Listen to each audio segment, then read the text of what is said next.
Bonjour à tous, on se retrouve pour une nouvelle vidéo. Après un petit moment d'absence, je suis de retour. Et puis, j'ai envie de vous dire, on va pas trop tarder. Prenez de quoi manger, prenez de quoi boire. C'est parti. Avant que je ne vous raconte mon expérience, il faut savoir que je me suis toujours sentie observée chez moi, et même dans ma chambre, et ça depuis que je suis toute petite. Alors, l'histoire que j'ai vécue date de plusieurs années. J'allais avoir 12 ans. C'était la nuit et je dormais dans ma chambre. Suite à un rêve que j'avais fait durant mon sommeil, je me suis réveillée. Il faisait toujours nuit noire dans ma chambre. Je suis restée allongée dans mon lit, attendant de me rendormir. Mais par réflexe, j'ai ouvert les yeux. Ce qui n'aide pas forcément à nous rendormir, me direz-vous. Enfin, soit. Mon regard s'est posé sur la porte de ma chambre, qui n'était ni ouverte ni fermée, mais entr'ouverte. Chose que je ne faisais jamais, donc c'était déjà étrange. Mais sur le moment, j'ai pas fait attention au fait qu'elle était entr'ouverte, alors que je ne la laissais jamais telle qu'elle. Mes yeux ont vite aperçu un visage de femme, la peau tellement blanche qu'elle paraissait lumineuse, avec un chignon bleu, la tête dépassant de la porte pour me regarder dormir.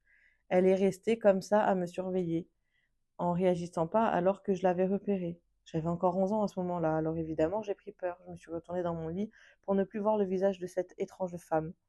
Et je me suis cachée en dessous de ma couette. Réflexe que j'ai toujours eu quand je me sens en danger, que je veux me protéger. Un instant plus tard, j'ai entendu la porte de ma chambre se refermer. J'ai attendu quelques secondes avant de sortir de ma cachette et de regarder à nouveau ma porte de chambre pour voir si l'inconnu était toujours là, en train de me fixer. Mais elle avait disparu. Quand j'en ai parlé à ma famille le lendemain, ils m'ont assuré de ne pas être allé dans ma chambre durant la nuit et qu'ils n'ont rien remarqué d'anormal dans la maison. Je reste convaincue à ce jour, soit plusieurs années plus tard, de ne pas avoir inventé ce qui s'était passé. Je suis toujours sûre de ce que j'affirme quand je dis avoir vu une femme m'observer dormir et avoir entendu la porte se refermer alors qu'il n'y avait personne d'autre.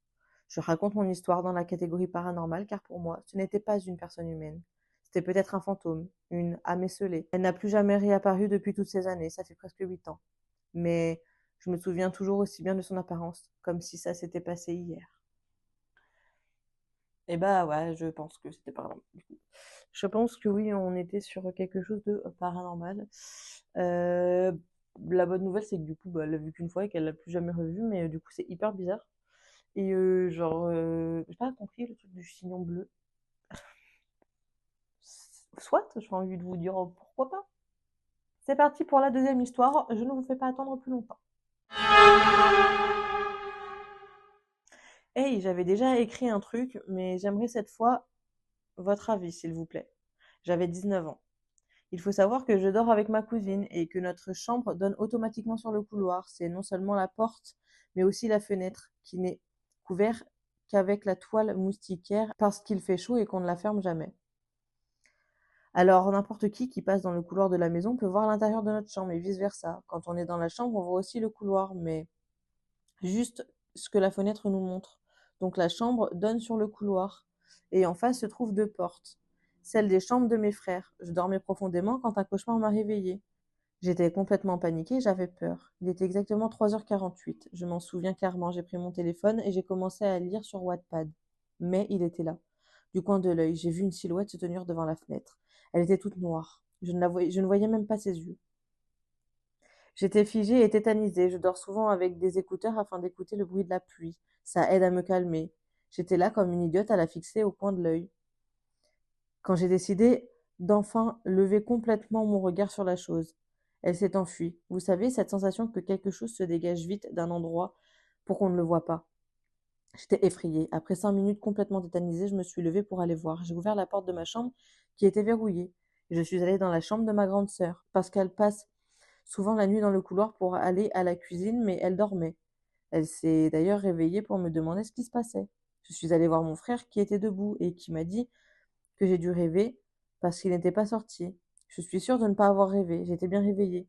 Je ne dors jamais automatiquement après un cauchemar et je suis toujours concentrée quand je lis une œuvre sur Wattpad. Mais si ce n'était personne de chez moi, alors c'était qui? Ou devrais-je dire quoi? Rien à voir, mais le lendemain ou le surlendemain, l'ami de ma sœur a appelé pour nous informer du décès de son père. Et les cauchemars se sont succédés, me réveillant à 2h38, 4h28 ou encore 5h48. Mais il y avait toujours un 8 à la fin des minutes, peu importe l'heure. Et un soir, j'ai fait un cauchemar dont la phrase était et restera gravée dans ma mémoire. Donne-moi une seule de tes nuits et j'arrêterai de te regarder par la fenêtre. Depuis, je dors dos à la fenêtre, ou soit je rentre complètement sous mon drap, afin que même si je me réveille dans la nuit, mon regard ne tombe pas sur un truc bizarre. Ouais, on est sur du bizarre. Bizarre. C'est compliqué. Je pense que, ouais, effectivement, tu flippes bien. Par contre, la phrase, c'est pour nous tuer ou pas compris. Genre vraiment. Et pareil, les heures qui finissent toujours par un 8, je sais pas. Peut-être que la personne de son vivant avait un truc avec les 8. On sait pas. En tout cas, c'est très très bizarre. Eh ben, écoutez, passons à la troisième et dernière histoire. Bonjour à toutes et à tous. Aujourd'hui, je vais vous raconter une nouvelle histoire assez flippante que j'ai vécue. Je tiens à nouveau à m'excuser pour le manque de preuves. Bonne lecture. Cette histoire se passe vers la fin d'année 2020, entre Halloween et le Nouvel An. On avait un groupe Snapchat avec 3 potes. Une ne croit pas du tout au paranormal et 2 autres à moitié, il me semble. Et moi, j'y crois énormément. Bref, comme souvent, nous étions en train de discuter sur ce groupe. Moi, je suis le genre de personne à réécouter tout le temps ces vocaux après les avoir envoyés. Donc, comme à mon habitude, je réécoute le vocal que je viens d'envoyer à mes amis, mais tout à coup, un autre vocal s'envoie tout seul de mon téléphone. Je ne l'avais ni fait ni envoyé. J'écoute donc ce vocal assez bizarre et je remarque qu'il s'agit en fait de moi en train de réécouter mon vocal que je venais juste d'envoyer et qui parlait en même temps.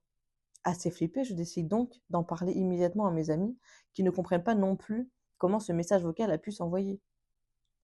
Encore aujourd'hui, je ne sais absolument pas comment ce vocal a été envoyé et ce qu'il se passait ce soir-là, mis à part que j'ai eu extrêmement peur. Et vous, qu'en pensez-vous? Est-ce un simple bug informatique ou une réelle expérience paranormale? J'espère que cette anecdote vous aura plu et je vous dis à bientôt pour une nouvelle histoire. Euh, Honnêtement, je suis un peu mitigée parce que je pense que ça peut être un bug du téléphone, du coup. Euh, Mais ça peut ne pas l'être. Mais je pense que ce genre de choses, ça peut arriver, surtout que c'est arrivé qu'une fois. Je pense que ça serait arrivé plusieurs fois. Là, ouais, ça aurait pu être assez flippant.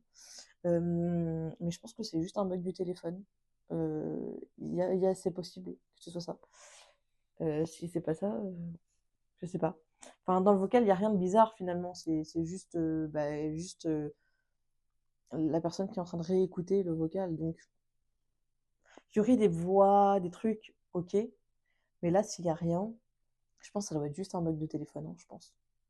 Écoutez, voilà, c'est la fin de cette vidéo. On se retrouve très bientôt pour une nouvelle vidéo. Vous avez mon compte TikTok en description si jamais vous voulez d'autres histoires paranormales.